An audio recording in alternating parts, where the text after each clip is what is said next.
पहले भी पता था इंडिया जीतेगा, पहला मैच जैसा हो गया, दूसरे मैच में ही पता था इंडिया जीतेगा, मैच से पहले भी, मैच के बीच में भी, पहली इनिंग्स में भी, फॉलो ऑन होने से पहले, फॉलो ऑन होने के बाद, कभी वो फीलिंग आई नहीं कि हाँ जी अब ये मैच किस तरफ जा सकता है। पाकिस्तान इसी वेस्ट इंडीज से अपने घर में इसी साल 2025 के शुरू में एक टेस्ट मैच हारी थी।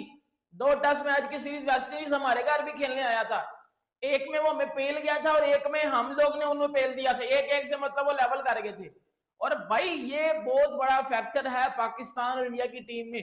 आपको पता है कि आखिरी 15 टेस्ट मैच जो इंडिया वर्सेस वेस्ट इंडीज के हुए, उनमें से 7 टेस्ट मैच ऐसे हुए जो एक इनिंग से जीते हैं। इंडिया एक इनिंग से जीता है। इंडिया ऑफ कोर्स जीता ही सारे इंडिया है एक इनिंग से, मतलब 94 के बाद तो इंडिया के अंदर वेस्ट इंडीज कभी नहीं जीता, 2002 के बाद वेस्ट इंडीज वैसे कभी नहीं जीता। सो उसमें 7 मैच ऐसे हैं जो एक इनिंग से जीते हैं, 2 मैच ऐसे हैं जो 200, यानी जितने भी मैच जीते हैं ना, या तो 200 प्लस वाले हैं, या 10 विकेटों वाले हैं, या फिर 1 इनिंग वाले हैं। ये देखिए कि अपने घर के अंदर न्यूजीलैंड से हारे थे ये लोग, उसके बाद उन्होंने पूरी की पूरी जिससे कहते हैं ना दिमाग को सही करके, सारी प्लानिंग सही करके सही प्लानिंग की है। और ये वर्ल्ड टेस्ट चैंपियनशिप के पॉइंट ऑफ व्यू से बड़ी इंपॉर्टेंट सीरीज है, क्योंकि अगर आप अपने घर के अंदर कोई एक मैच ड्रॉ भी करवा दो ना, तो वो समझो कि आपने अपना नुकसान किया है। शायद कोई टीम अब बची हो जो इंडिया को हरा सके।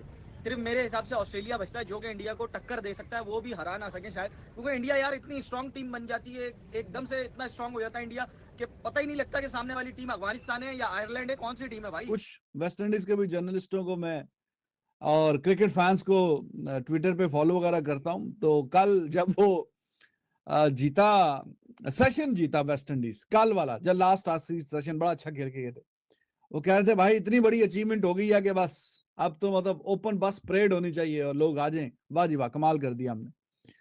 तो डिफरेंस बहुत ज्यादा क्रिएट हो गया ना टीमों के बीच में। तो अब जो नीचे की लेवल की टीम है वो बीच में अगर कोई आके सेशन में अच्छा परफॉर्म करते हैं तो लोग वाह वाह करते हैं। एक टाइम पर भी नहीं लगा कि ये कुछ अच्छा कर रहे हैं, लेकिन ये जरूर लग रहा है कि खींच रहे हैं। वो नहीं होता जबरदस्ती बस प्लास्टिक को खींचना ही खींचना है। हारना तो कंफर्म भी था इनका पहले दिन से ही, चाहे फॉलो ऑन हो गया, 390 भी जब बना लिया तो कंफर्म था कि हारना इन्होंने है। आज वेस्ट इंडीज की टीम यही कह रही होगी कि हम सोच के आए थे कि कम से कम एक टेस्ट मैच तो अपने नाम करे, चलो बराबर करके चले। वैसे भी मुझे लगता है कि भारतीय टीम ये सोचती होगी कि जहां से वेस्ट इंडीज की सोच खत्म होती है वहां से हम सोचना शुरू कर। चैंपियनशिप के वाइटल पॉइंट्स जाहिर है के बीच में ऐड होंगे, और मैंने आपको जो पहले बताया था कि इंडिया बहुत बेहतर परफॉर्मेंस दिखाता है यूजुअली, तो पहले दूसरे नंबर पे ही रहता है majority of the time. Series होती रहती है, ऊपर नीचे हिसाब किताब चलता रहता है, लेकिन उनकी जो परफॉर्मेंस है वो अच्छी कंसिस्टेंट ही रहती है। तो वेस्ट इंडीज ने अच्छी कोशिश की है, नो डाउट वेस्ट इंडीज को शाबाशी मिलनी चाहिए। शाबाशी फिर यही है कि वो 1-2 सेशन जीत गए। कैम्बल बहुत अच्छा खेला, स्वीप शॉटें भी अच्छी खेली उसने, नो डाउट अबाउट इट। सो वो डिजर्व करता था, अच्छा खेल के गया, बड़ी बेहतरीन बारी उसने खेली है। और साथ में शाई होप, उसने भी अपने करियर की 3री सेंचुरी बनाई है टेस्ट में, दोनों ही बड़ा अच्छा खेले। तो उसकी बदौलत वो 2 सेशन तो जीत गए हैं, लेकिन मैच जैसे मैंने अभी आपको बताया कि जीतना बहुत ही जरा दूर की बात है उनके लिए, और इंडिया के सामने फिर उनकी वो वाली बातचीत जो है ना वो है नहीं हिसाब किताब। तो वेस्ट इंडीज आया था खेलने के लिए, ये भी कामयाबी की है कि वो मैच जो है 5वें दिन में ले गए हैं, यही बड़ी बात है। कुछ वेस्ट इंडीज के भी जर्नलिस्टों को मैं और क्रिकेट फैंस को ट्विटर पे फॉलो वगैरह करता हूं, तो कल जब वो जीता, सेशन जीता वेस्ट इंडीज, कल वाला जब लास्ट सेशन बड़ा अच्छा खेल के गए थे, वो कह रहे थे भाई इतनी बड़ी अचीवमेंट हो गई है कि बस अब तो मतलब ओपन बस परेड होनी चाहिए और लोग आ जाएं, वाह जी वाह कमाल कर दिया हमने। तो डिफरेंस बहुत ज्यादा क्रिएट हो गया ना टीमों के बीच में। तो अब जो नीचे की लेवल की टीम है वो बीच में अगर कोई आके सेशन में अच्छा परफॉर्म करते हैं तो लोग वाह वाह करते हैं।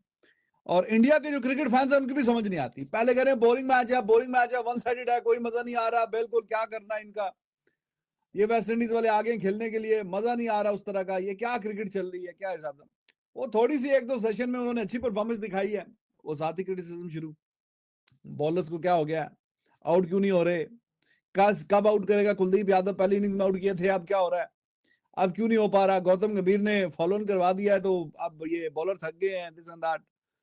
तो एकदम से रवैये चेंज हो जाते हैं, और अगर कोई दूसरी टीम का भी 1-2 सेशन अच्छा खेल जाए तो खैर at the end of the day match बहुत शानदार परफॉर्मेंस दिखाई है वेस्ट इंडीज ने दूसरी इनिंग्स में, लेकिन still their best, West Indies best effort, still it is not good enough to challenge India, to put them in a spot of bother. नमस्कार दोस्तों, जय हिंद। दोस्तों, भारत और वेस्ट इंडीज़ के बीच में जो अभी सीरीज हुई है उसका कंक्लूजन जो है वो हो चुका है। भारत ने 2-0 के साथ में इस 2 मैचों की सीरीज़ को जीत लिया। और जिस तरह से भारत ने जीता है कि पहला जो टेस्ट था वो पारी और रनों से जीता, दूसरा टेस्ट जो कि फिरोज शाह कोटला दिल्ली स्टेडियम में हुआ है उसे 7 विकेट के साथ में जीता।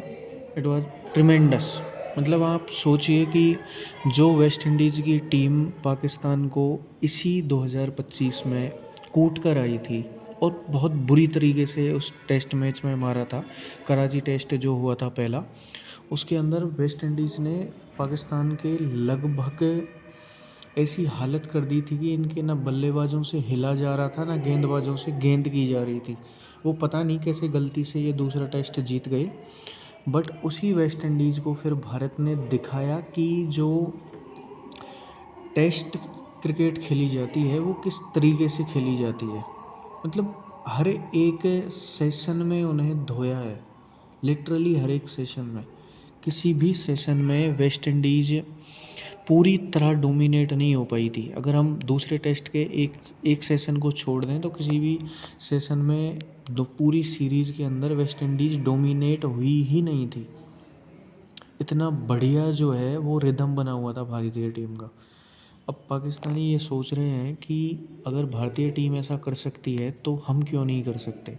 तो उसका सबसे बड़ा कारण है कि आपके पास जो डोमेस्टिक क्रिकेट और आपका जो टीम सिलेक्शन का तरीका है वो भारत के जैसा नहीं है और ना ही भारत के जैसा हो सकता है।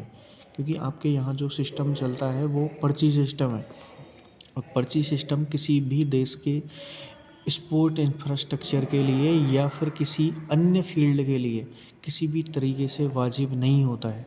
क्योंकि अगर पर्ची सिस्टम हर जगह चलने लगे तो फिर जो योग्य लोग होते हैं वो पीछे रह जाते हैं और अयोग्य इंसान आगे आते हैं।